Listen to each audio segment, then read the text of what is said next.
Bien, buenos días a todos y bienvenidos al Senado, a este histórico Salón de Pasos Perdidos, donde vamos a tener este acto de presentación del informe de la Asociación de Comunicación Política sobre el auge del lobby en España en el nuevo escenario político.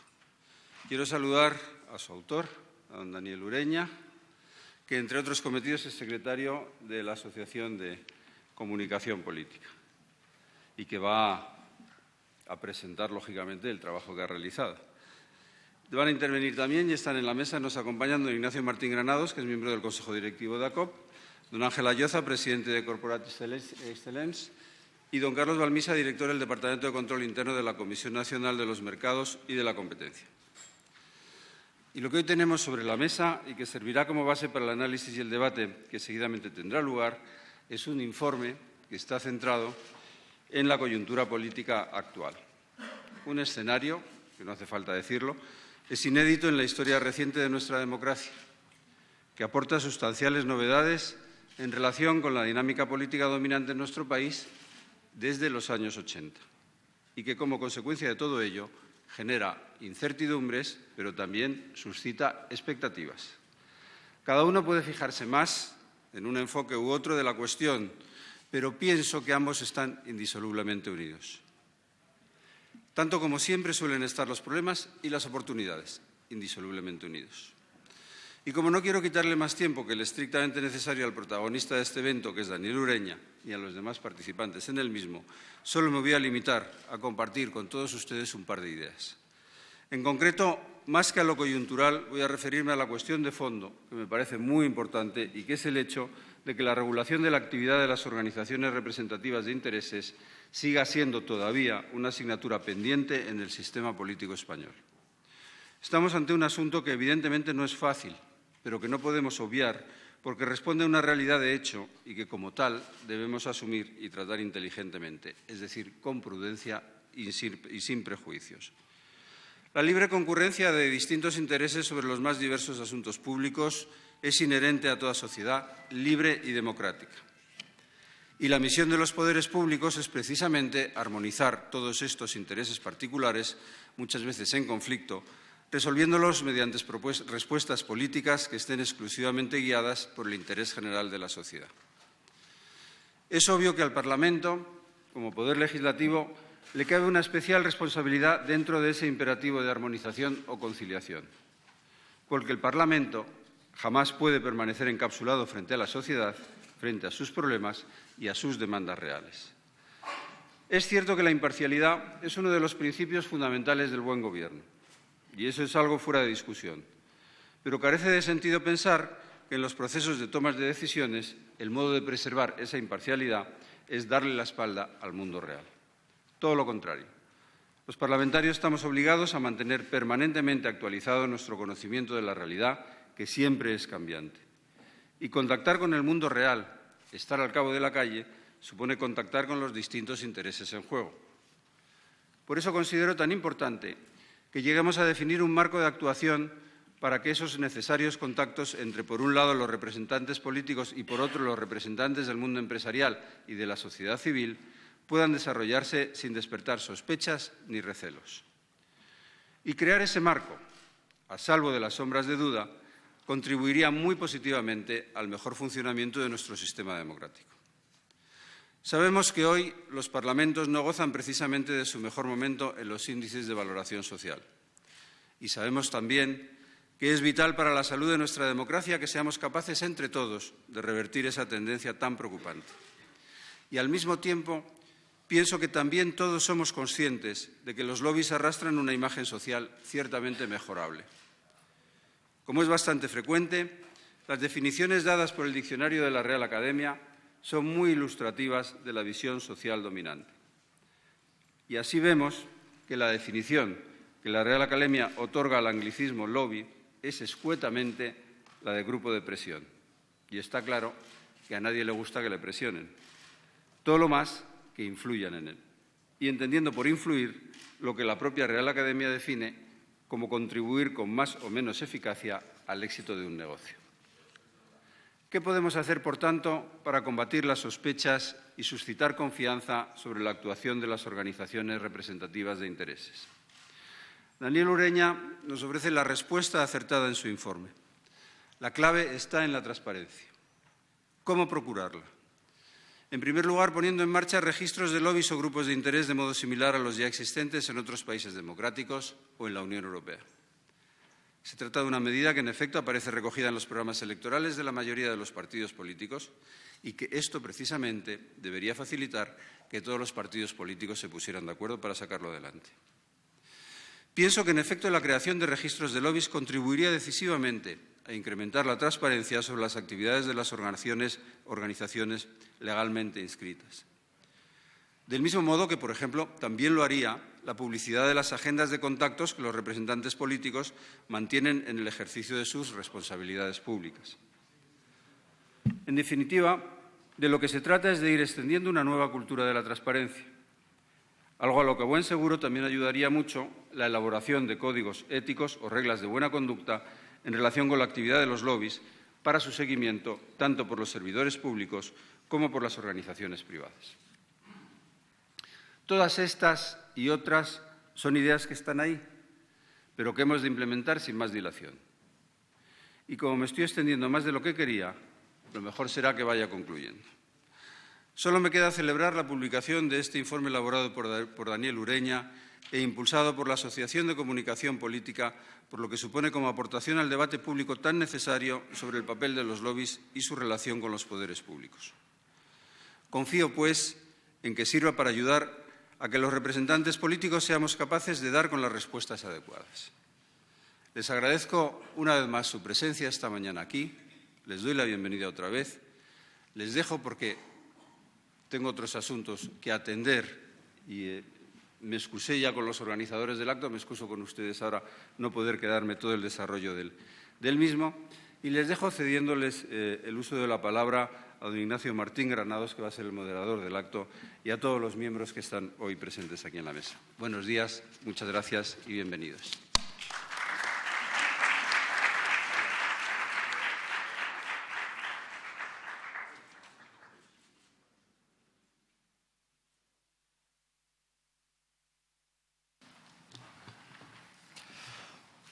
Buenos días.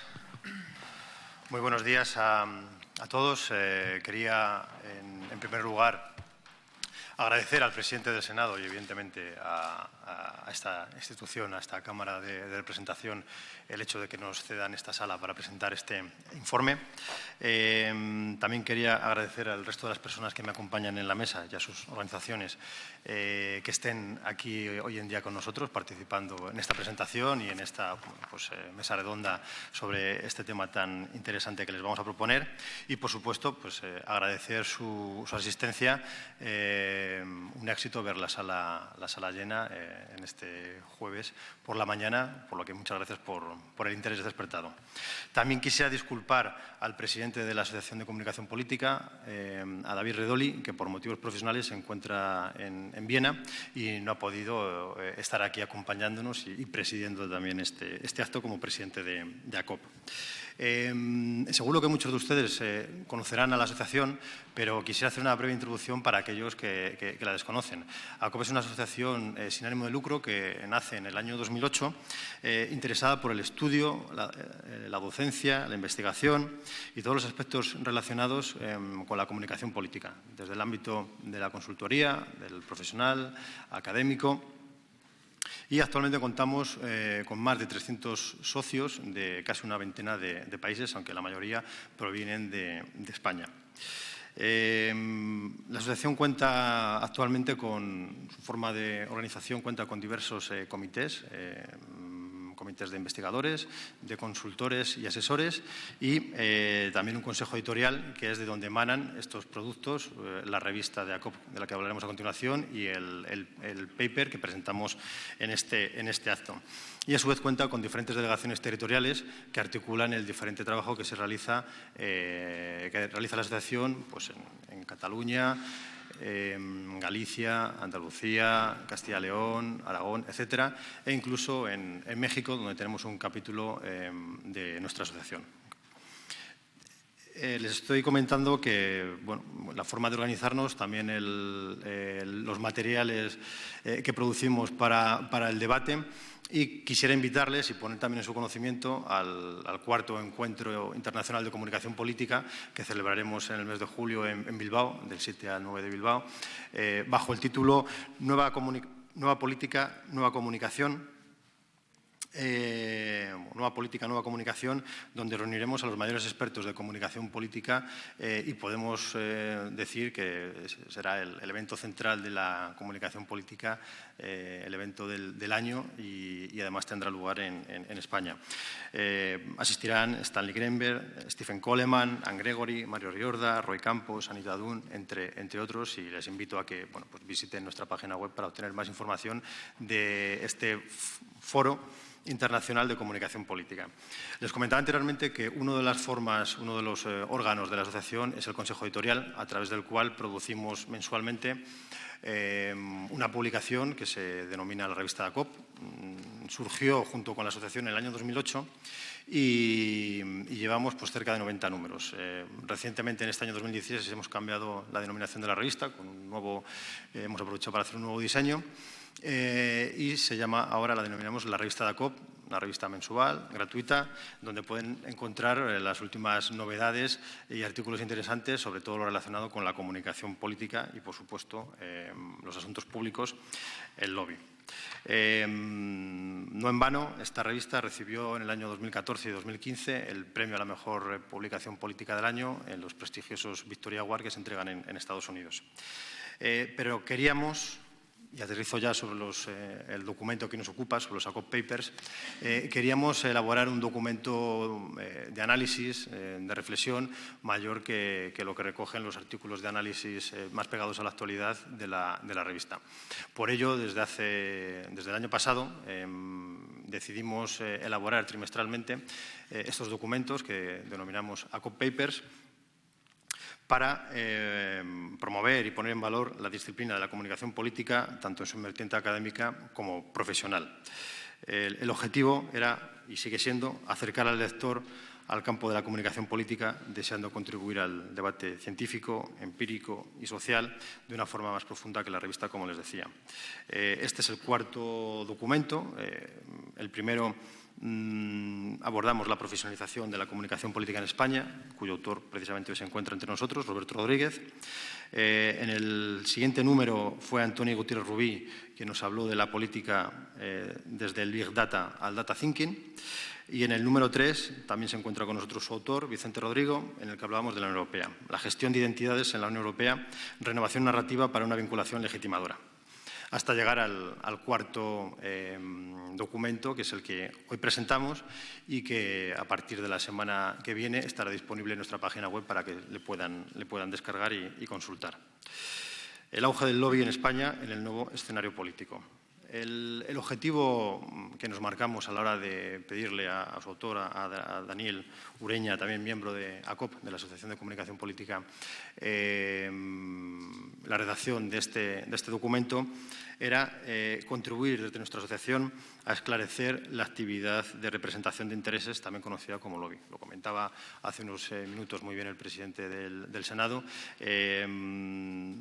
Los profesionales del lobby muchas veces tienen una connotación negativa al respecto de su trabajo y hoy en día también el momento de incertidumbre política en el que nos encontramos hace que precisamente esa labor que realizan los profesionales de los asuntos públicos de intermediación, de representación de los intereses privados, públicos y del tercer sector sean puestos en común y realicen esa labor, como decía, de intermediación.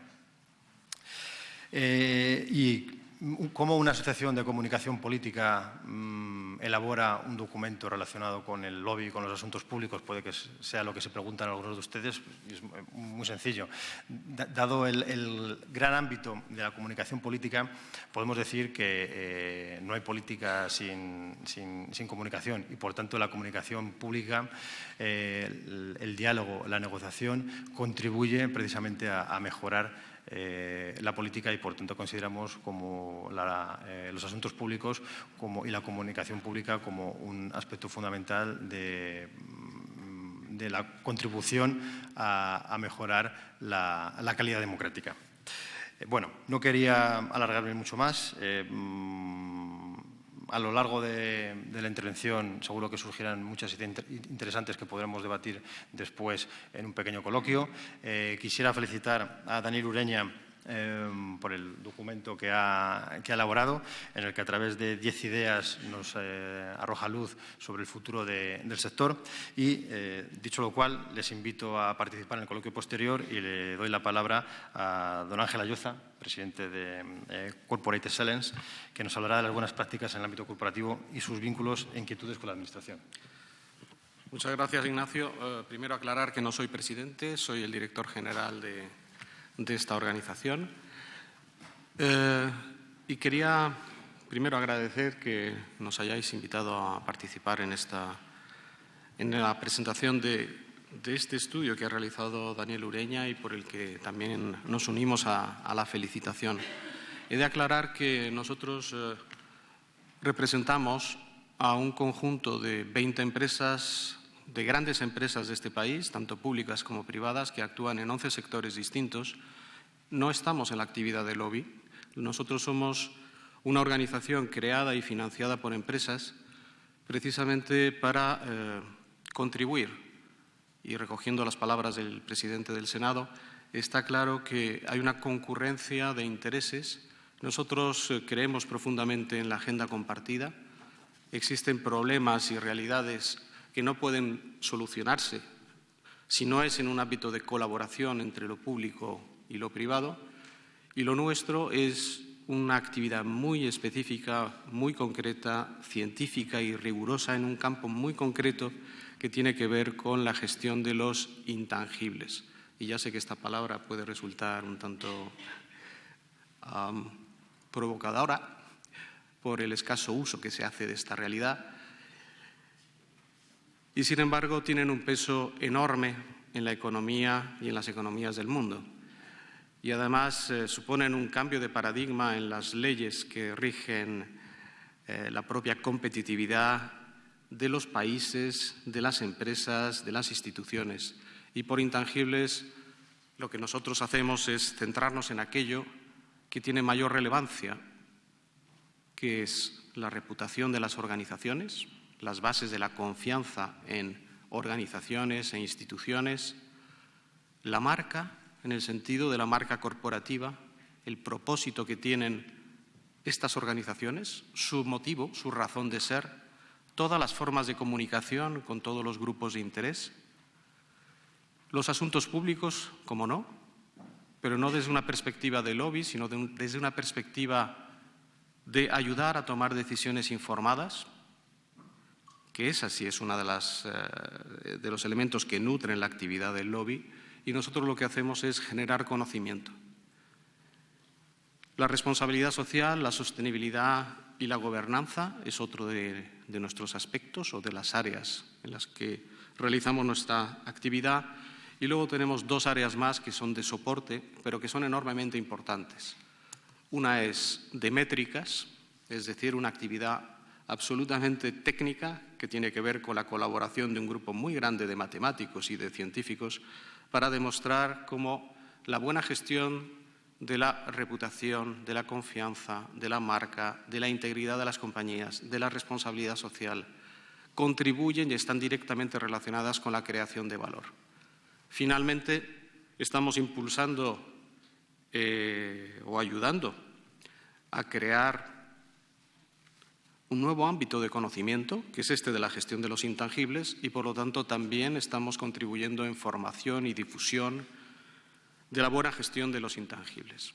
Y me explico.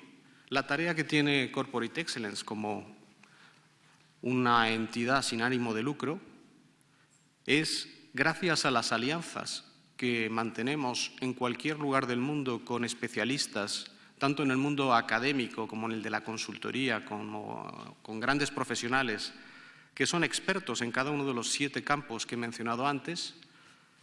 Tenemos 85 alianzas, entre las cuales está también la alianza con la Asociación de Comunicación Política. Pues mediante estas alianzas bueno, y Más Consulting, que es la firma que dirige Daniel Ureña. De estas alianzas, la mitad son académicas. Tenemos a más de 30 universidades públicas y privadas, todas las escuelas de negocio de este país y, además de eso, unas 40 consultoras en distintos países del mundo. ¿Qué hacemos? Hemos creado un ecosistema de generación de conocimiento. Nuestro interés es público. Queremos mejorar la gestión de esta parte intangible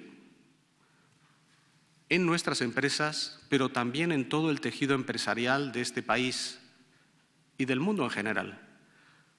Y esto viene dado por lo que he llamado antes este cambio de era, y que voy a describir de forma muy rápida para no consumir más de los 5 minutos que tengo asignados. Y lo voy a decir de una manera quizá radical, porque es una manera también a modo de titular. Hasta los años 90, el peso que tenían los intangibles en el valor total de las compañías era del 20%. El resto era lo tangible, las fábricas, aquello que te permitía producir y distribuir bienes, productos y servicios a una sociedad ávida de consumirlos. Hasta los años 90. Año 2015 y ahora en 2016, que vamos a presentar un informe en el mes de mayo, la situación es la contraria. El 80% del valor agregado de las compañías está en lo intangible y solo el 20% está en lo tangible. Y eso afecta a las empresas, a las instituciones. Y la razón por la que ha crecido en importancia tan brutal la parte intangible es porque, esencialmente, las claves del éxito de cualquier organización radican en construir una diferenciación que no sea copiable y que genere márgenes y riqueza, y, en segundo lugar, la legitimidad para operar, la legitimidad para estar ahí, para conseguir esas licencias para operar, para mantenerlas en el tiempo. Y lo que explica este auge de los intangibles es que las fuentes con las que construimos la diferenciación y la legitimidad son completamente distintas a las fuentes que utilizábamos en los años 90. En los años 90 la legitimidad era puramente jurídica. Hoy la legitimidad es social. La opinión pública, los ciudadanos te conceden o te retiran la licencia para operar a través de los mecanismos de poder que se han trasladado a los ciudadanos. Y, por lo tanto, se convierte en clave la gestión de la confianza con todos esos grupos de interés de los que depende tu futuro. La herramienta es la gestión de la reputación. En segundo lugar, la diferenciación. ¿Por qué era tan importante en los años 90 la parte tangible? Porque éramos capaces de producir bienes y servicios y productos que eran objetivamente superiores a los de la competencia. Existía una diferenciación sostenible en el tiempo basada en atributos funcionales. Eso se ha agotado. Todo es copiable, nada se puede mantener a lo largo del tiempo como innovador y diferente, y, sin embargo, la diferenciación es clave. ¿Dónde buscamos la diferenciación? En la construcción de organizaciones que no se basan en una diferenciación basada en los atributos funcionales, sino en los valores. Es decir, en el motivo, en el propósito, en el rol que contribuyen o con el que contribuyen a la sociedad. Es una construcción de diferenciación basada en los buenos comportamientos y el juicio y las expectativas que tienen sobre nosotros los grupos de interés. Pues bien, esa construcción de diferenciación está absolutamente anclada en la buena gestión de los intangibles. Por lo tanto, ese es nuestro rol. Nuestra contribución es ayudar a todo el tejido empresarial y la forma de hacerlo es inventar métricas, modelos de gestión nuevos para este nuevo mundo y trasladar ese conocimiento y hacer transferencia de conocimiento, pues poniendo algunos ejemplos, mediante la formación, pero también mediante los convenios de colaboración con el mundo público. Acabamos de firmar un convenio con la Cámara de España para trasladar este conocimiento de la gestión de intangibles a todo el tejido empresarial con independencia del tamaño de las empresas. Hemos contribuido a la medición de la reputación de este país. ¿Y qué hemos hecho con esas herramientas de medición? Lo que hemos hecho es facilitarlas y trasladarlas al propio Gobierno, que utiliza esas herramientas que construimos nosotros o que ayudamos a desarrollar y que hoy están a disposición del Alto Comisionado de la Marca. ¿Qué hacemos? Formar también a funcionarios en el INAP en este mismo tipo de conocimiento de intangibles. En esas 20 universidades públicas con las que colaboramos y trabajamos juntos, la creación también de una cátedra en la Universidad de Málaga, que es una universidad pública, para medir y gestionar o ayudar a gestionar los intangibles. Esta misma semana también hemos creado un centro de conocimiento con una institución como es el Instituto de Empresa, una escuela de negocios en la que hemos creado un centro de investigación sobre buen gobierno, sostenibilidad y reputación. El sentido de todo esto es mejorar algo que es urgente y es ese 80% del valor que estamos generando y proteger ese valor y ayudar a las empresas, pero también a las instituciones a hacer lo mismo. Y esa es nuestra tarea. Muy bien, muchas gracias. A continuación tiene la palabra Carlos Balmisa, que es director del Departamento de Control Interno de la Comisión Nacional del Mercado de la Competencia, quien nos hablará sobre la regulación del sector y de los asuntos públicos. Muchas gracias. Gracias a ti. Permítame, en primer lugar, una licencia que es en sí un atrevimiento y una confesión al propio tiempo. La licencia es decir que prácticamente la intervención del presidente del Senado ha vaciado de contenido mi intervención. Es como si hubiera una identidad conceptual, incluso formal, en lo que decimos desde las instituciones públicas. Y digo que es un atrevimiento porque indudablemente no me puedo situar o pretender situarme a la altura del presidente del Senado. Y la segunda, una confesión. Si notan en mí una falta de apasionamiento, no se preocupen, es que hablo como servidor público, luego me dirijo por unos principios rectores que están ahí, que son inamovibles, y entre otros es el servicio con objetividad a los intereses generales, actuando con respeto al principio de legalidad y aquellos que dice el artículo 103 de la Constitución. Mire, nosotros somos la Comisión Nacional de los Mercados y la Competencia. Eso quiere decir que el camino no ha sido fácil hasta ahora. Nació de forma difícil. Si mira el dictamen del Consejo de Estado, ya habla de hasta 6 versiones de texto con otros tantos documentos de los servicios técnicos de los ministerios, que fueron 6 los proponentes, y de los órganos hoy extintos que integran la Comisión en materia de energía, telecomunicaciones, transporte, sector ferroviario, etcétera.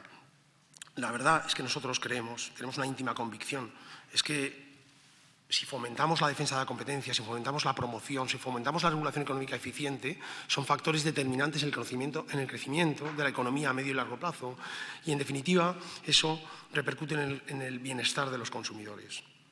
Nosotros hemos cogido el testigo, y ya entro de lleno en lo que constituye el objeto de nuestra comparecencia de aquí, hemos cogido de lleno el testigo de lo que la ciudadanía ha manifestado. Nos han dicho, ustedes tienen que sanear, tienen que regenerar las instituciones, y lo hemos hecho, o lo estamos intentando hacer. ¿Cómo lo vamos a hacer? Y es lo que quería exponerles. Pues maximizando la independencia de la Comisión. Y el vehículo que vamos a utilizar es la transparencia. La independencia es algo que nos es prescrito legalmente, no solo porque lo dice nuestra norma de creación, sino porque los reglamentos y directivas que regulan los sectores, que nosotros regulamos, que nosotros supervisamos, así nos lo exigen. Pero, ¿cómo lo vamos a hacer siendo transparentes? Decía el presidente del Senado, aludía a las agendas. Desde el principio publicamos la agenda institucional del presidente y hoy en día podemos decir que publicamos la agenda institucional del presidente, los consejeros y el resto de altos cargos de la Comisión. Junto a ello, hemos aprobado, como saben, un código de conducta cuya norma quinta o norma final introduce un buzón de denuncias, un cauce que por algunos es demonizado por hablar de aspectos despectivos, delación, etcétera, pero es un cauce que preserva la independencia de todos aquellos empleados públicos de la Comisión, un cauce en el que en cualquier momento, si se sienten inquietados de su independencia, pueden dirigirse al departamento que yo dirijo de una forma confidencial, que no anónima, para poner de manifiesto cualquier irregularidad. Y finalmente, y más reciente, el 3 de marzo vio la luz, es el registro de grupos de interés. ¿Cómo no vamos a tener nosotros contacto con aquellos que ejercen una actividad de influencia? Lo contrario sería irracional. Mostrarnos de espaldas a ellos sería una irracionalidad por nuestra apuesta. Tenemos que tener conocimiento de lo que nos dirán, mirarles, escucharles y estar próximos. Sería, francamente, algo inesperado que nosotros no escucháramos lo que tienen que decir aquellos que representan los sectores que nosotros supervisamos. La cuestión no es tanto esa, sino que nosotros entendemos que la transparencia debe tener un cauce, debe tener un vehículo formal que permita a cualquier espectador imparcial que se acerque a nosotros, conocer todos aquellos contactos que hemos tenido, es decir, todos aquellos cauces de interés en nuestras decisiones, en nuestras resoluciones, que de alguna forma pueden condicionar las mismas o simplemente afectar las mismas. Y eso es lo que estamos haciendo a través del registro de grupos de interés. Este registro, como saben, es todo lo más amplio posible. Hablamos de grupos de interés, no obstante el escenario, los lobbies, porque pretendemos que sea prácticamente universal. Su ámbito objetivo y su ámbito subjetivo es tan grande que les puedo decir que desde su creación, y hoy puedo avanzar, aunque no sean visibles, que prácticamente tenemos 140 grupos de interés inscritos, no hemos denegado a nadie, no porque no hagamos desde el Departamento de Control Interno, que tenemos encargada esa función, una verificación, y una verificación exhaustiva, porque lo hacemos. Es decir, están quienes dicen ser que son, pero no están todos los que son. Esto es importante, es un matiz que me gustaría recalcar. Otro matiz importante es una crítica velada. Veremos el aspecto positivo y negativo sobre el carácter voluntario del registro. Bien, nosotros no tenemos otra opción. No tenemos un paraguas normativo del que publicar o ejercer nuestra política reglamentaria, que la tenemos a través de circulares, compulsiva, por tanto, hacia aquellos con quienes nos relacionamos. No, nosotros hacemos un ejercicio voluntario, admonitorio, pero indicativo, unas buenas prácticas de relacionarse con nosotros. Pero es que incluso nos parece un reto. Como decía Ángel, lo que hacemos es trasladar ese reto a ustedes ahora y les decimos, estamos aquí. Y les estamos esperando. Por eso nos sorprende tanto, y se lo digo, y esta es parte de la confesión que les anunciaba antes, que muchos de los que son no estén todavía. Es difícil entender que muchos de los que son no estén todavía en un planteamiento tan transparente como es el nuestro. Es un planteamiento que no tiene ningún tipo de tacha. Y si la tienen, por favor, en el debate posterior me gustaría que me hicieran mención de las mismas. Como les digo, la parte visible del registro es la que tienen ustedes a través de la resolución del presidente 26 de febrero y lo que publica en nuestra página web. La parte no visible es todo ese trabajo interno que representa mi departamento, el Departamento de Comunicación, el Departamento de Sistemas de la CNMC, en el que se verifica la realidad de lo que nosotros queremos que sea ese registro. Es decir, el hecho del acercamiento imparcial de cualquiera hacia nosotros, un acercamiento que nosotros motivamos, lejos de demonizar, nosotros motivamos ese acercamiento, les pedimos que vengan, queremos oírles, pero queremos oírles en estas condiciones, en las condiciones en las que no existen muros, no existe opacidad. Bueno, restringido por el tiempo, prefiero, si quieren, en el debate hablamos con mayor detalle.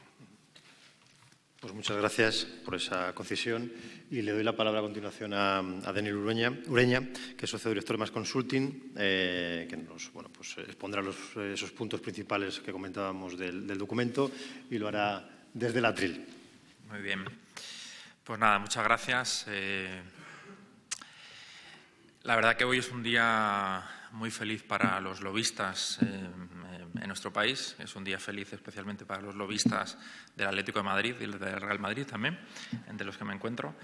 Y bueno, creo que es un día feliz porque una institución tan importante como el Senado haya decidido apostar por apoyar esta iniciativa. Creo que es un motivo de gran alegría para todos aquellos que llevan muchos años trabajando en este ámbito en nuestro país, y es un motivo de alegría también por ver a tantos compañeros de profesión reunidos aquí en esta sala. Yo creo que algo está cambiando en el ámbito del lobby en España, y buena muestra de ello es que hoy día pues tengamos aquí a lobistas, tengamos a representantes de empresas, tengamos a políticos, representantes de la sociedad civil y medios de comunicación, que creo que representa muy bien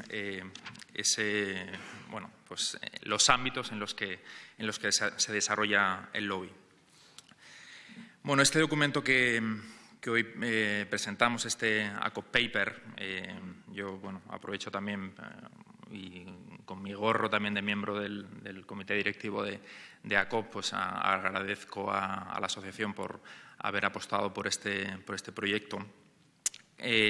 Básicamente lo que yo quiero transmitir en este documento son tres ideas. Una es que el nuevo escenario político supone un gran desafío y supone una gran oportunidad para el lobby en nuestro país. Yo creo que va a suponer un importante auge. Creo que ese nuevo mapa político va a traer muchas oportunidades a empresas, a ONGs, a instituciones, etcétera.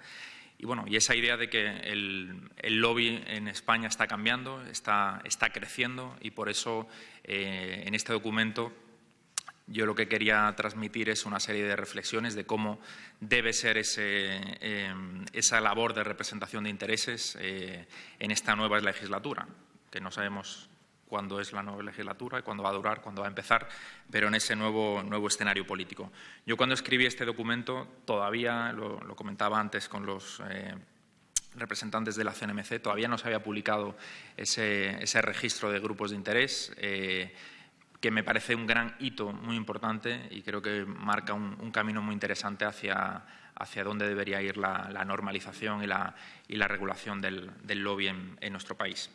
Y bueno, me gustaría hacer un rápido recorrido por esos 10 puntos en los que bueno, he hecho esa serie de reflexiones.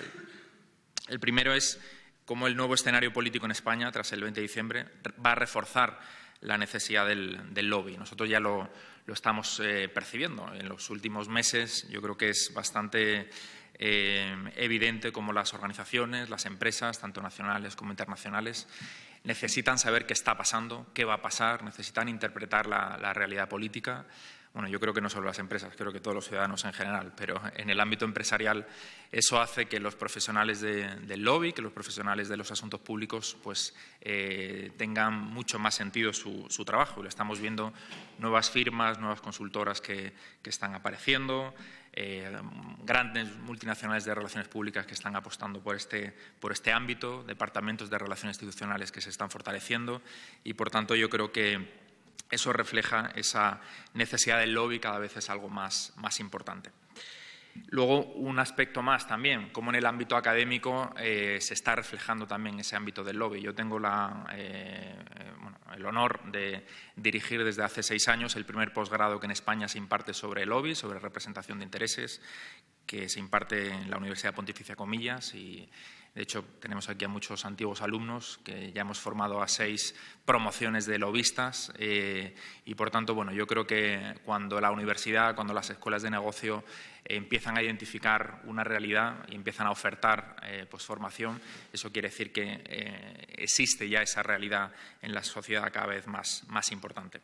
En segundo lugar, lo estamos viendo, la nueva legislatura va a estar marcada por el diálogo, por la negociación, por los pactos. Y son las palabras mágicas en este nuevo contexto político. Pues la negociación, el diálogo, el pacto, el acercamiento, el encuentro. Veremos a ver si se va a producir, cuándo se va a producir, pero lo que está claro es que en esa nueva legislatura cada iniciativa parlamentaria va a tener que ser negociada por muchos más actores, va a ser mucho más necesario pues el diálogo y la interacción, pues ya no solo entre partidos políticos, sino entre los diferentes actores institucionales, sociales, políticos, etcétera, ¿no? Y eso va a hacer que los lobistas pues tengan que ser también unos hábiles negociadores y ser capaces de generar consensos también. En tercer lugar, ¿qué va a pasar también? El fin de las mayorías absolutas, eso va a producir que el lobby, que la actividad de representación de intereses pase del Ejecutivo al Legislativo. Llevamos unos años en los que las acciones de lobby, las acciones de los grupos de interés han estado muy centradas en el ámbito ejecutivo, en los ministerios, etcétera, y ahora pues las Cortes, el Congreso, esta casa se van a convertir en el escenario de las batallas políticas y regulatorias y, por tanto, van a adquirir un gran peso en este ámbito. En cuarto lugar, nuevos interlocutores, nuevas oportunidades. Lo hemos visto en el Congreso, por ejemplo, en la nueva legislatura, de los 350 diputados ha habido 213 que debutan, eso supone un 62% del total, lo que supone que nuevas personas, nuevos profesionales, nuevas caras entran por primera vez en la vida política.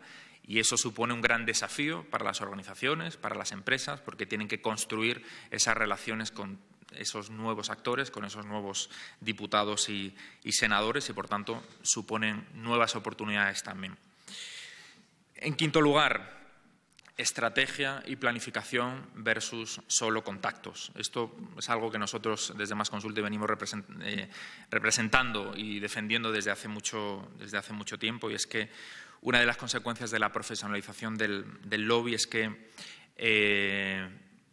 una agenda de contactos ya no es suficiente. Es importante, pero no es suficiente. Hoy el lobby no va de contactos, de conozco a y tengo un listado de no sé cuántos teléfonos, sino que hoy necesitas metodología, necesitas planificación, necesitas visión, necesitas capacidad de construir buenos mensajes, porque ya las agendas no son suficientes. Por tanto, una red de contactos, por supuesto que es importante, pero no es suficiente. Y nuestro trabajo, el trabajo de los lobistas tiene que ver más con la estrategia más que con la de relaciones públicas.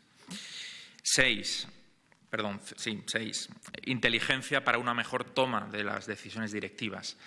Ese concepto de la inteligencia, que en el ámbito de la empresa, que en el ámbito corporativo cada vez es más importante también, pues al final lo que nos ha enseñado es que disponer de información previa de cómo evoluciona un mercado, de cómo una legislación puede afectar a un sector, a un producto, a un ámbito,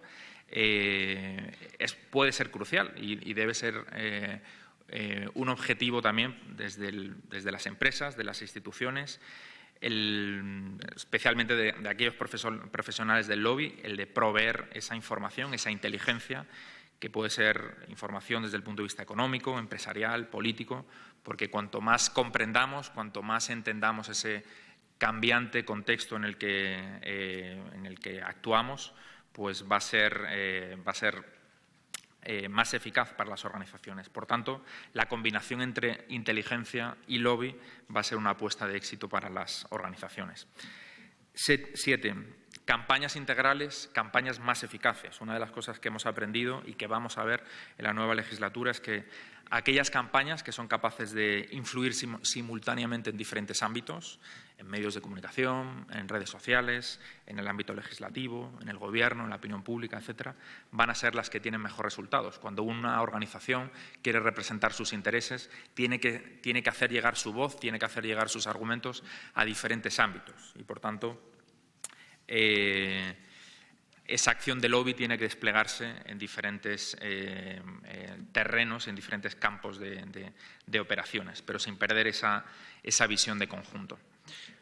Número 8, la unión hace la fuerza. ¿Qué quiere decir esto? Bueno, pues vamos a ver en la nueva legislatura lo que en el ámbito anglosajón se habla del third party lobbying, o ese concepto del coalition building, de la creación de coaliciones. Una de las cosas que hemos aprendido es que aquellas estrategias que son capaces de integrar a diferentes actores, aliados, a diferentes voces en la defensa de una idea, en la promoción de una causa, pues normalmente va a ser más fácil o van a ser más eficaces a la hora de ser escuchados, de tener más credibilidad por parte del ámbito político o de los reguladores, ¿no? Y hemos aprendido también que si bien las redes sociales se han convertido en un canal para la configuración de la opinión pública muy importante, hemos aprendido que los medios de comunicación tradicionales, la televisión, la prensa, la radio, y entendiendo que son medios en constante evolución y en contacto con el mundo de las redes sociales, pues siguen teniendo la capacidad de marcar la agenda, ¿no?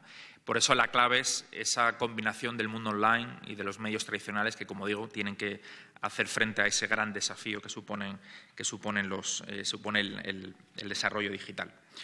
Número 9. Durante la próxima legislatura veremos la regulación del lobby en España. Tenemos ya por fin este registro de grupos de interés de la CNMC. Tenemos en el Parlamento de Cataluña, otras comunidades como Aragón, como Madrid, están también trabajando en esa línea. Y, por tanto, una idea que ha repetido el presidente al principio, nosotros siempre creemos que frente a aquellos que ven el lobby como algo oscuro, algo que despierta recelo, yo creo que la transparencia es el mejor antídoto para hacer frente a esa imagen del lobby que a veces es poco entendible o a veces es cuestionada, ¿no? Y bueno, para terminar, no quiero extenderme mucho. Una de las cosas que hemos aprendido también y que vamos a ver durante la próxima legislatura es que la cultura de la anticipación va a ser siempre la clave en el nuevo escenario político. ¿Qué quiere decir eso? Bueno, pues el mejor momento de cuando una empresa, de cuando una organización, de cuando una ONG, cuando una institución tiene que empezar a defender sus intereses, a hacer lobby, es antes de que el asunto, antes de que el tema, antes de que el conflicto, antes de que ese tema que quiere tratar, el mejor momento es antes de que esté en plena ebullición, antes de que esté en la agenda de los diputados, en la agenda de los senadores.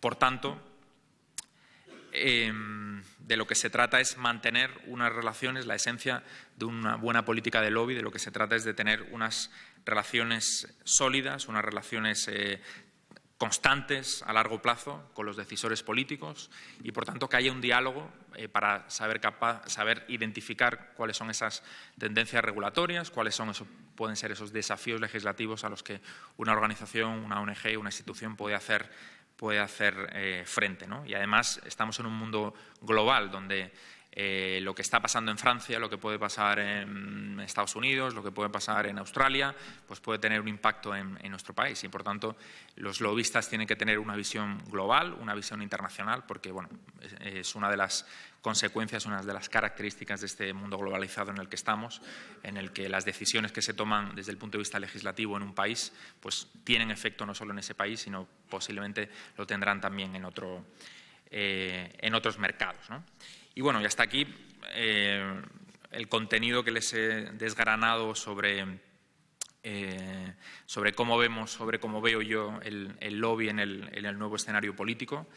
Y bueno, yo creo simplemente que es importante entender cuál es la esencia del lobby, que al final la esencia del lobby es proveer de información a aquellas personas que toman las decisiones, y estamos en un contexto en el que el diálogo, el encuentro, el contacto directo es muy necesario en el ámbito político entre los partidos políticos y, por tanto, eso se extrapola al ámbito de la sociedad, al ámbito de la empresa y, por tanto, es uno de los motivos que hace que vivamos un gran auge del lobby en nuestro país. Muchas gracias.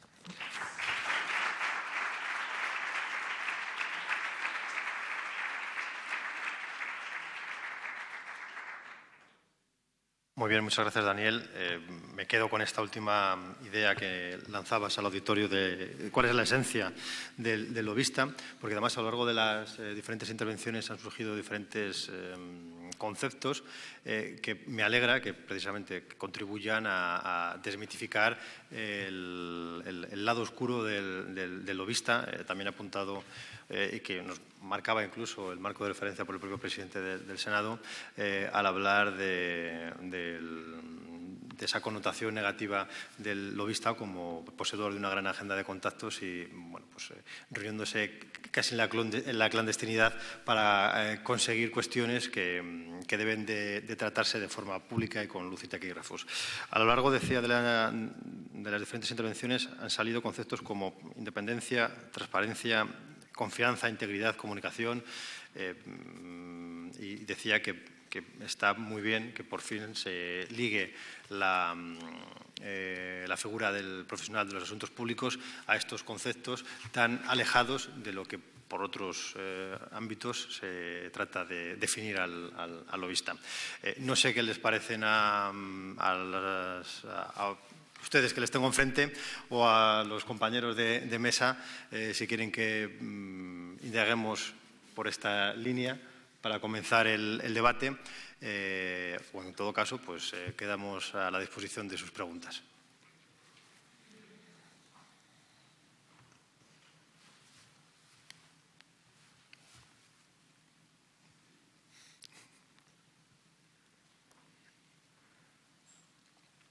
Está todo clarísimo, damos por terminado el acto. No.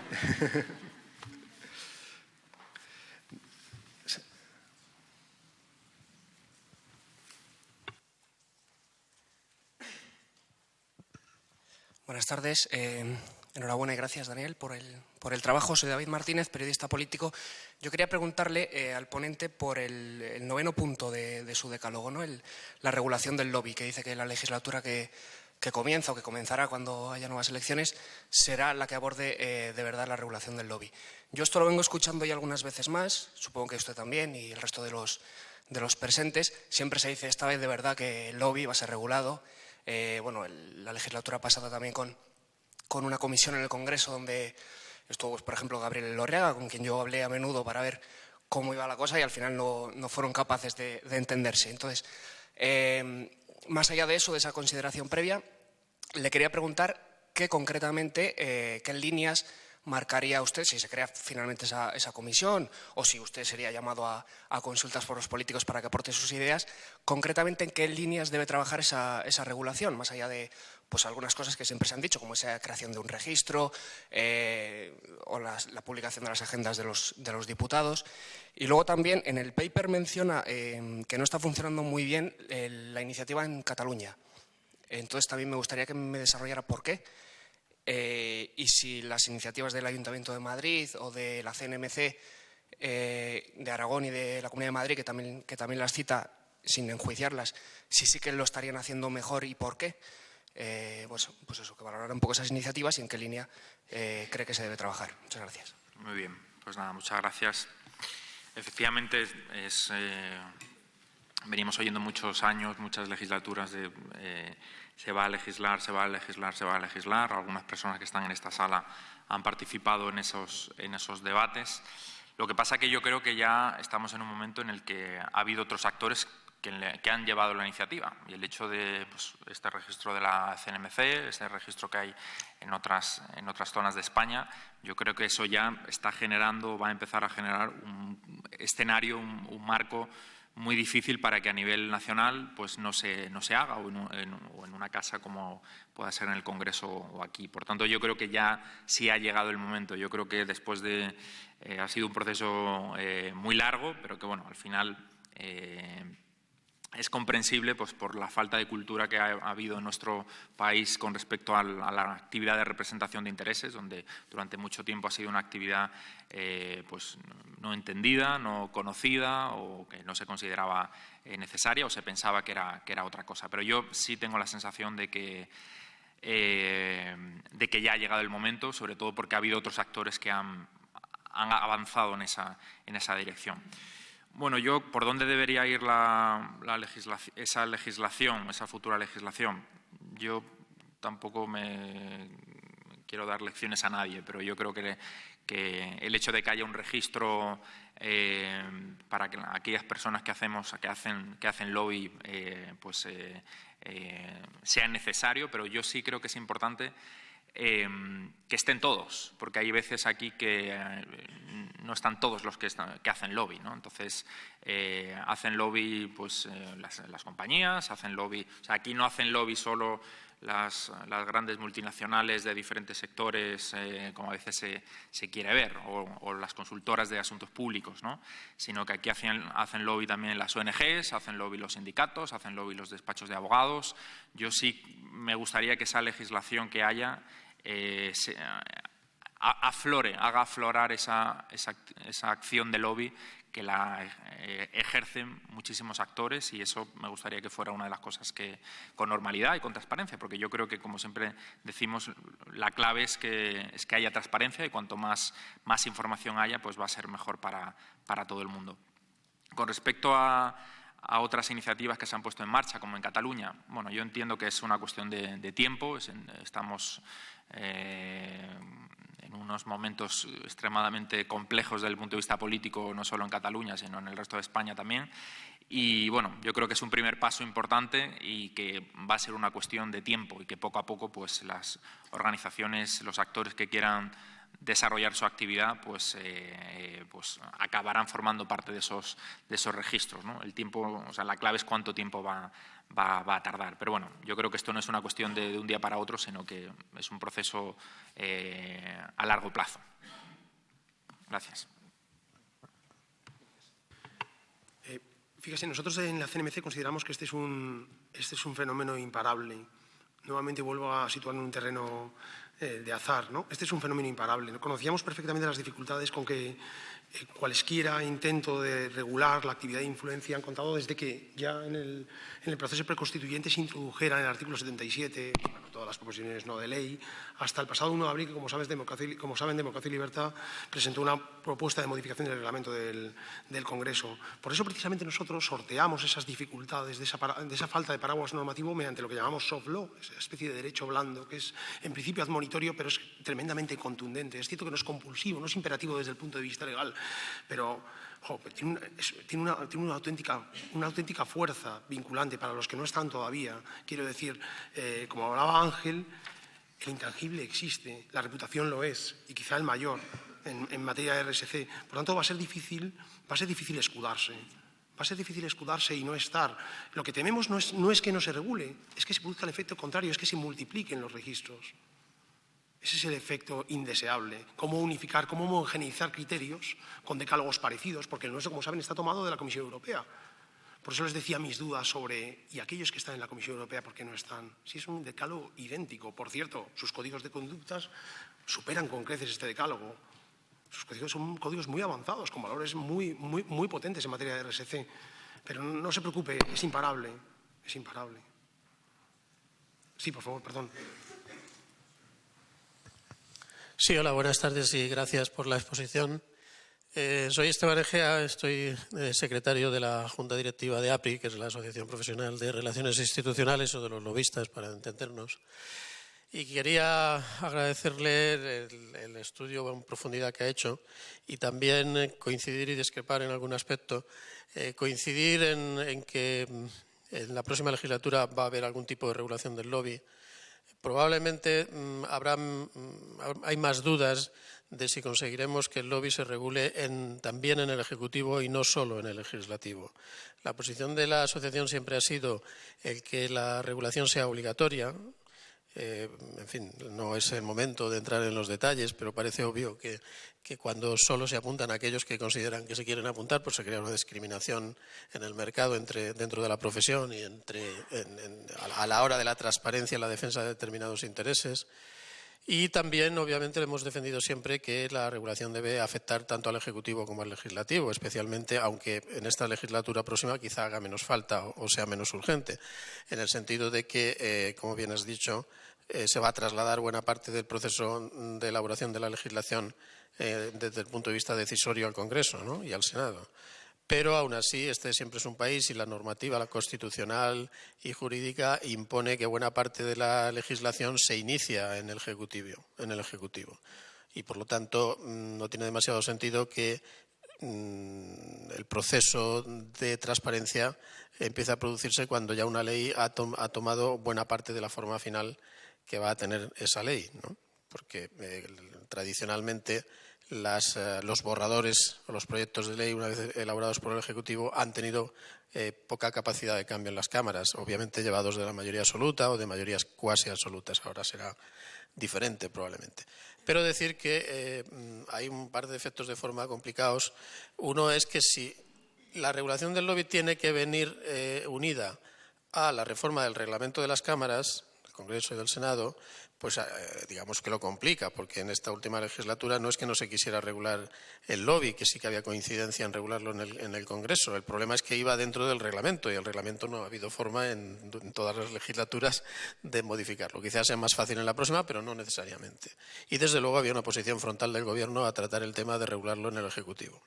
Por lo tanto, no sé qué pasará en las próximas y si el próximo Gobierno, que nadie sabe aún qué tipo de Gobierno va a ser, va a permitirlo o no permitirlo.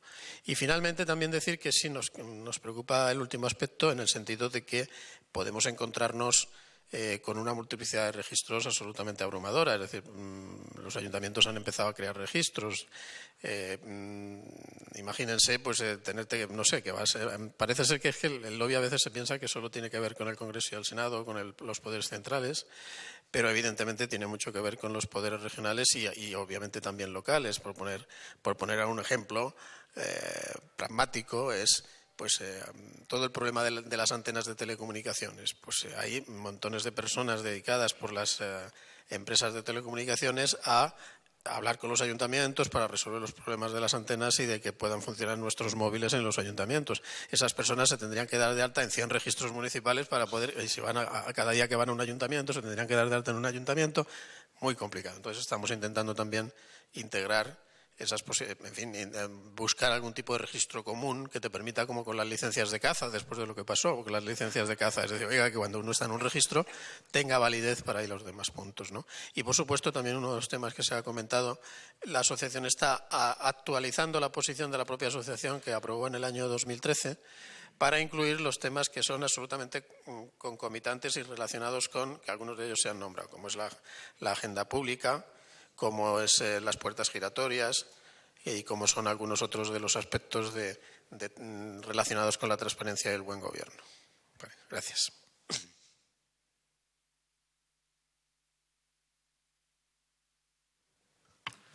Bueno, agradezco mucho su intervención. He de confesar que les leímos muchísimo antes de iniciar nuestra andadura, muchísimo. Son los más antiguos, son los que tienen más solera en el campo de la actividad. Cuando citaba la iniciativa de democracia, y sin duda es una iniciativa que tiene valor en el momento coyuntural. Es decir, someternos a todo el proceso de la Ley 5097, que es un proceso arduo. Lo he citado incluso al albur de lo que sucedió con la CNMC, que se inicia en los albores de 2011-12, comienzos de 2012 y bueno, finaliza en octubre de 2013. Es una forma ilusoria, o si se quiere, de sortear todo ese arduo proceso y sobre todo en esta coyuntura en la que la incertidumbre es total sobre lo que va a ocurrir, ¿no? Cuando manifestaba nuestro miedo por la multiplicidad y escuchándolo incluso veía cómo se reafirmaba nuestra legitimidad para hacer lo que estamos haciendo. Me hablaba usted de antenas de comunicaciones electrónicas, yo añadiría aguas y otros campos que son distorsiones de mercado que mucho tienen que ver con una ley de la que nosotros somos garantes, como sabe usted, que es la Ley 20, la Ley de Garantía de Unidad de Mercado. Mucho tienen que ver con esa Ley de Garantía de Unidad de Mercado y los principios que informan la Directiva de Servicios, aunque no la desarrolla, pero por eso, de alguna forma, hemos abanderado esto, por eso precisamente hemos abanderado esto, de la única forma que nos es posible, aunque nos parece atractiva, porque bueno, ha sido una legislatura muy densa desde el punto de vista legislativo, nos parece atractiva, pero inevitablemente el paraguas normativo va a producirse. Lo que no conocemos es el tempus, pero el paraguas va a producirse y el temor es que mientras tanto, al menos confiamos en que se homogenice todos esos principios o prácticas de actuación o decálogo ético, como queramos llamarlo, y bueno, tenemos un ejemplo claro en el de la Comisión Europea. Yo creo que es Pero gracias.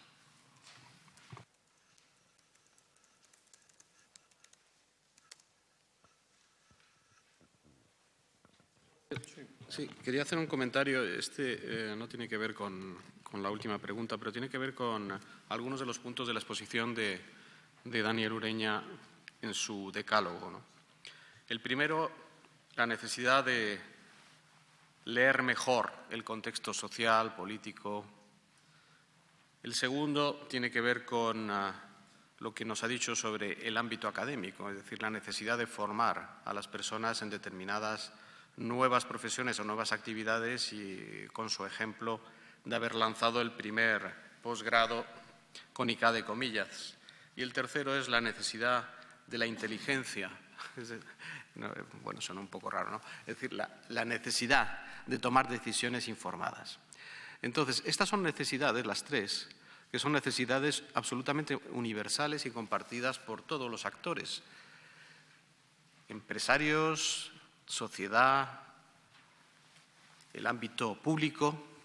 Entonces, yo creo que, y se ha dicho mucho en esta mesa, se ha repetido la palabra un proceso natural. Hay un proceso natural que está al margen de las propias regulaciones, que tiene que ver con afrontar nuevas necesidades y nuevos retos que surgen por los cambios, las disrupciones que se producen en la tecnología, como he dicho antes, en el peso de los intangibles, que sobrepasan a una posible solución que pudiera venir de uno solo de los actores, ¿no? Y por eso hablaba e insistía en la idea de entender que estamos, o al menos así lo hacemos en Corporate Excellence, en un concepto de agenda compartida. Y si necesitamos avanzar en decisiones informadas, conocer mejor el contexto social y político para poder tomar decisiones, en la necesidad de inteligencia, creo que de forma natural surge una colaboración público-privada que, por poner un ejemplo, cuando en España se empezó a pensar en una posible regulación de la actividad en responsabilidad social corporativa, pues a nosotros nos pareció natural que el organismo que se creó para asesorar al Gobierno, que se llamaba CERSE, pues nos invitara. ¿Por qué? Simplemente porque nosotros aportamos conocimiento.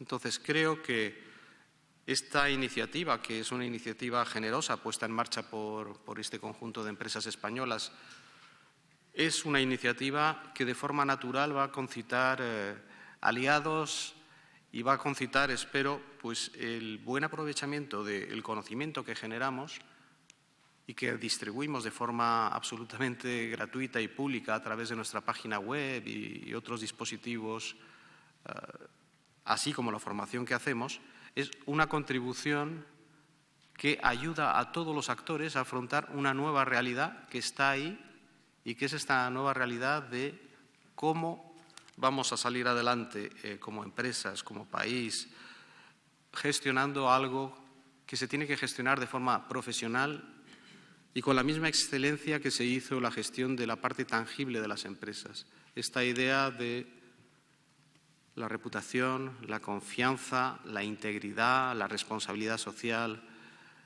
Bien, pues todo eso requiere, creo, de compartir, de contribuir y de generar espacios en los que haya respeto por el rol que aporta cada uno de nosotros, el rol de las organizaciones como la nuestra que generan conocimiento, el rol de la Administración que tiene partir para mejorar el perfil de nuestras empresas, el perfil de nuestras instituciones en territorios nuevos como este de los intangibles en el que no podemos sino ir de la mano todos juntos.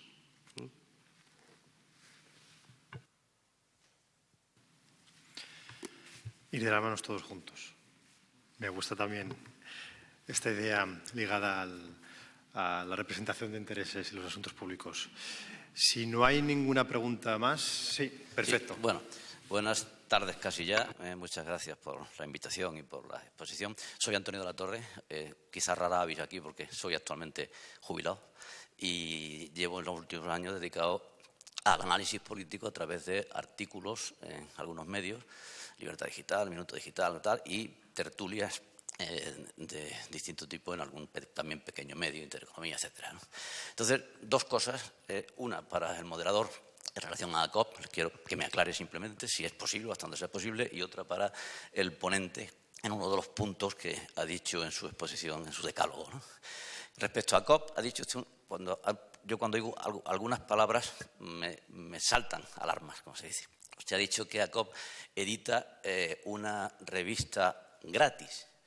Mis 42 años de cotizante y pagador asiduo y continuo de impuestos me ha enseñado, y yo transmito a los que puedo transmitirlo, que nada es gratis. Entonces, como nada es gratis, ni nada, absolutamente nada, pues a mí me gustaría, hasta donde se pueda, porque no lo sé y confieso mi ignorancia, pues cuáles son los fondos de ACOP y de dónde vienen los fondos de ACOP, si se puede saber, como matiz. Segundo, al señor Ureña, creo que ha sido el punto tercero, si no tomo mal las notas, dice que el fin de las mayorías absolutas hace que el lobby pase del poder legislativo del poder ejecutivo al poder legislativo, si no he entendido mal. Bueno, yo le preguntaría sinceramente si lo que ha dicho, que seguramente me dirá que sí, se lo cree de verdad. Y me explico. Todos sabemos que con el sistema actual, pues el poder legislativo no es ni más ni menos que el reflejo de lo que el poder ejecutivo, que es el que maneja la lista, ha colocado en un número de orden para que cuando sea poder legislativo nombren a ese poder ejecutivo y por tanto se desvirtúa la independencia, pues que evidentemente depende del carismático líder que es el que confecciona las listas. Ahora con digamos, espectro político que se ha organizado en las últimas elecciones, que hay más, pues evidentemente sí que se abre algo del pacto, pero mientras el sistema electoral no cambie y no haya verdadera independencia y lo que ha pasado de ser un teórico régimen representativo a un régimen partitocrático y yo diría más cupulocrático, puesto que al final lo que nos dice la práctica, como observador puro y sin compromiso de ningún tipo, y hablando con toda sinceridad, pues es que, en definitiva, resumiendo mucho, 4 señores en este país durante los últimos 40 años, los 2 líderes del principal partido y los 2 líderes nacionalistas, pues han sido los que han decidido quiénes forman el Poder Ejecutivo y quiénes forman después el Poder Legislativo, etcétera, etcétera. Entonces, mientras eso no cambie y una cosa más complementaria, se viva de verdad el desenterramiento, digamos, del señor Montesquieu, que se enterró en el año 85, dígame usted cómo eso que ha dicho, que estoy perfectamente de acuerdo y me encantaría si se lo cree de verdad y cómo se puede hacer. Muchas gracias. Pues muy rápidamente. Quizá he cometido el error machadiano de confundir valor y precio, pero me autocorrijo y efectivamente es una revista de libre distribución, es decir, no se cobra por ella, se puede descargar se puede descargar libremente en nuestra página web, compolitica.es. Y .com, entonces evidentemente también tiene un coste de maquetación al hacerla, y un trabajo que no se computa del comité editorial que asumen ese trabajo para sacar adelante la revista.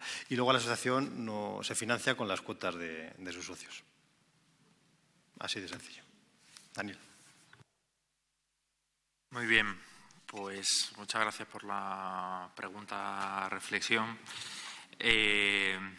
Yo tengo el defecto de que me suelo creer normalmente lo que escribo y lo creo, ¿no? Pero bueno, entiendo su comentario, ¿no? Es un comentario que creo que va más allá sobre la actividad. Yo lo que quiero decir en ese punto es que el campo, el escenario en el que se va a dar ya lo estamos viendo, pero yo creo que lo vamos a ver en la nueva legislatura, donde vamos a ver las acciones de lobby, las acciones de influencia, las acciones de representación de intereses.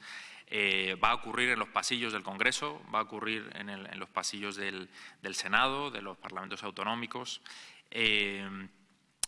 Creo que otro tema es el sistema de la elección interna de los partidos políticos, de las organizaciones internas de los partidos políticos, que a mí me encantaría que fuera un debate también que se abriera. Y me encantaría que fuera Yo creo que muchas cosas están empezando a cambiar ya, sinceramente, pero creo que coincido en muchas de las cosas que ha hecho en su apreciación, ¿no? Pero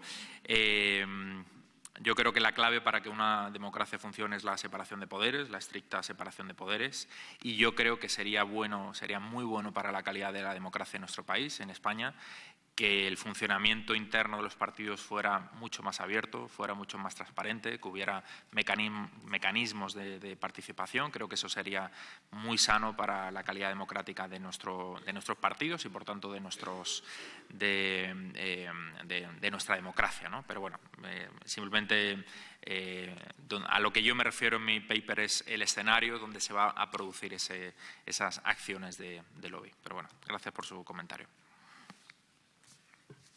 Hola, muy buenas. Mi nombre es Ian Pérez, soy abogado. Muchas gracias en primer lugar por la exposición de los ponentes y en concreto del ponente principal. Yo tengo una pregunta en relación, creo que todos estamos de acuerdo en que el papel de los lobbies es importante, creo que todos estamos de acuerdo en que tiene que estar regulado y que es bastante esencial para nuestros legisladores, en este caso, la información que pueden suministrar estos lobbies. Pero mi pregunta va en relación a los órganos de los que ya dispone la Administración y las cámaras para asesorarse y para ser provisionados de información. Mi pregunta es, ¿alguien ha verificado cuál es el impacto o alguien prevé cuál es el impacto sobre estos órganos asesores, estos consejos consultivos y demás? Yo no. Pero yo creo que cuanta más información tengan los legisladores, creo que será mejor. Yo creo que no sobran esos órganos, sino que yo creo que pueden cumplir una función importante. Pero yo creo que cuanta más información dispongan los legisladores, los decisores políticos, pues creo que será mejor. Sí, no sé muy bien a qué órganos consultivos se refiere. No sé si se refiere al Consejo de Estado como máximo órgano consultivo del Gobierno, entre otros, ¿no? Bueno, su labor es preceptivo, como sabe, no vinculante, pero con recepción constitucional, en el caso del Consejo de Estado. Y en el caso de otros, no sé si desciende incluso a los gabinetes de asesoramiento o los propios consultivos de los partidos políticos, etcétera. Yo creo que aportan, el escenario que nosotros estamos planteando, aporta una visión diferente. Aquellos tienen conciencia, pero esto es una visión inmediata, directa, sin ningún tipo de límites de lo que quieren decir y de lo que quieren decir vehiculizados a través de una forma transparente. Yo creo que son complementarios.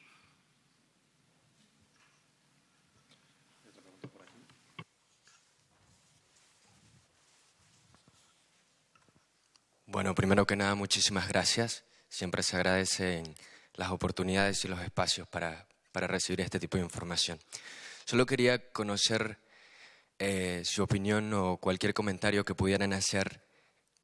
Todos sabemos que la palabra lobby, y sobre todo por toda esta historia que viene desde los Estados Unidos, tiene bastante repercusión negativa en la sociedad civil. Ahora mismo, en esta circunstancia coyuntural que vive España y la política española, en donde han entrado al foco político y a la primera fila personas que no ven precisamente el sector privado y las empresas como uno que pudiera ser, como lo es, de gran ayuda para el avance de la sociedad.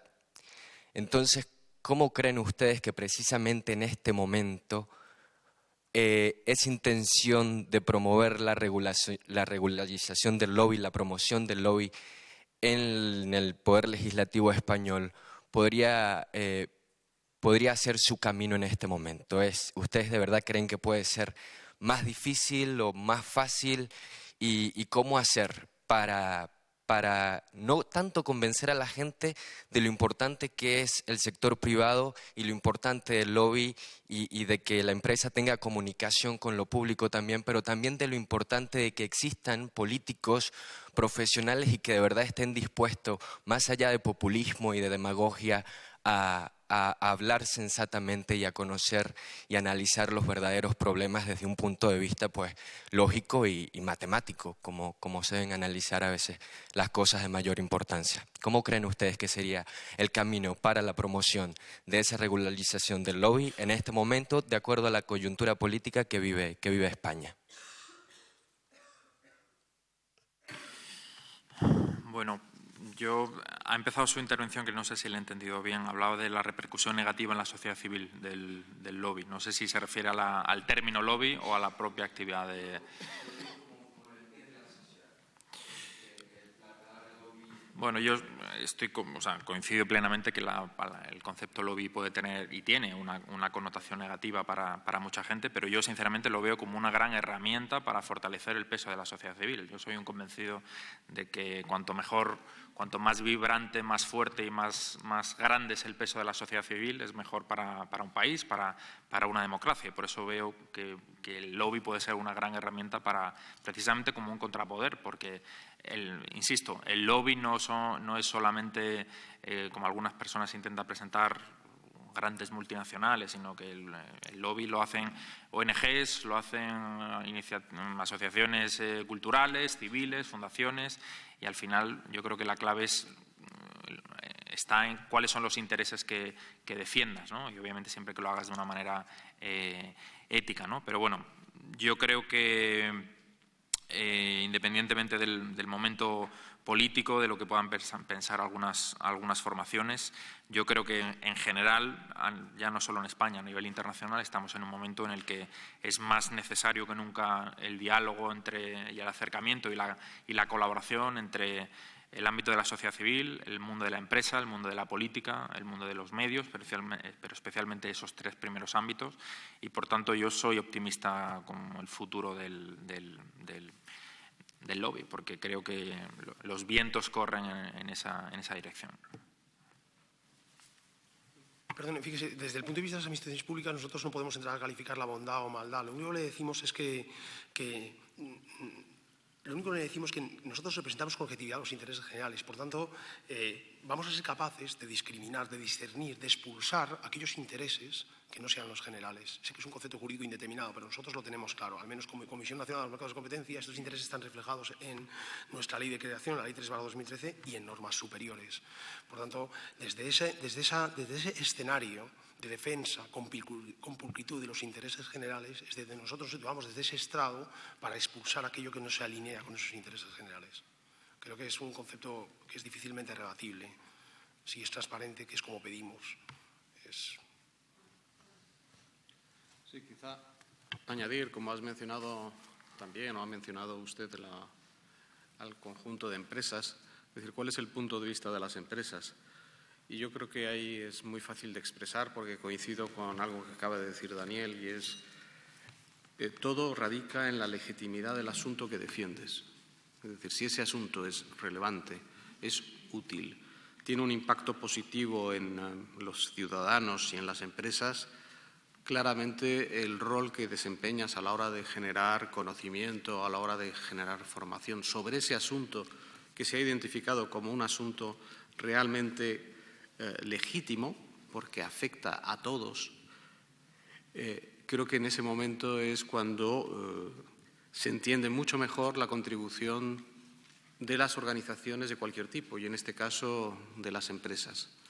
Y estaba pensando en este momento, al ver a una persona que representa a una de estas alianzas que nosotros tenemos, es en esta necesidad de mejorar el buen gobierno de las empresas, de mejorar la transparencia y la integridad de los comportamientos empresariales, pues, y retomando lo que he dicho antes, si es verdad que los intangibles y, por lo tanto, la parte no financiera o la información no financiera de las empresas y de cualquier organización es tan importante o va a cobrar tanta importancia, pues estoy pensando ahora en un trabajo desinteresado que estamos haciendo junto con el Instituto de Auditores Internos, que es precisamente, si es tan importante este peso que tienen los intangibles, hay que asegurar, supervisar y auditar la información que hacemos pública de esa parte tan importante que tiene que ver con lo que podríamos llamar la información no financiera. Por lo tanto, la legitimidad de lo que haces, la relevancia de lo que haces, yo creo que es lo que al final suma fuerzas y te da también legitimidad frente a los terceros para ser invitado a la mesa de diálogo y a participar y ayudar en lo que tú puedas, ¿no?